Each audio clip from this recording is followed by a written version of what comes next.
PM Mudra Yojana has sanctioned 43 crore loans aggregating to 22.5 lakh PM मुद्रा योजना ही अत्यंत महत्त्वाची योजना आहे ज्याच्या माध्यमातून 43 कोटी लोकांना वेगवेगळ्या पद्धतीची कर्ज दिली गेली, ज्या कर्जाचा त्या लोकांना त्यांच्या उद्योगांसाठी फायदा झाला.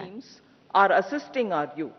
They are also becoming आणि खास करून आता देशातली जी युवा पिढी आहे तिला या मुद्रा योजनेचा फायदा होताना दिसतोय. Scaling new heights in sports. The highest ever medal tally in Asian Games and Asian Para Games in 2023 reflects a high खेळाच्या क्षेत्रात सुद्धा आपली युवा पिढी खूप चांगली कामगिरी करताना दिसते आणि त्याचाच आपल्याला बघायला मिळालं की 2023 साली झालेल्या आशियाई खेळांमध्ये इतिहासातले सर्वाधिक मेडल्स आपल्या युवा पिढीने मिळवले होते.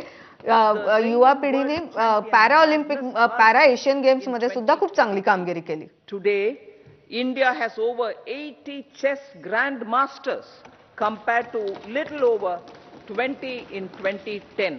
नुसत्या चेस खेळाचा विचार केला तर आपल्याकडे 80 चेस ग्रँडमास्टर्स आहेत, जी संख्या सर्वात जास्त मानली जाऊ शकते. And dignity for them has gained momentum in these 10 years. युवकांना ज्या संधी दिल्या गेल्या 10 वर्षात त्या संधींचं युवा पिढी सोनं करताना दिसते आणि त्यांना एक प्रकारची डिग्निटी मिळालेली आहे, एक प्रकारचा कॉन्फिडन्स मिळालेला आहे. Education has gone up by 28% in 10 years.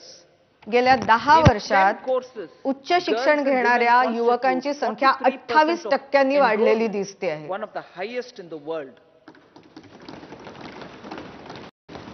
All these measures are getting reflected in the increasing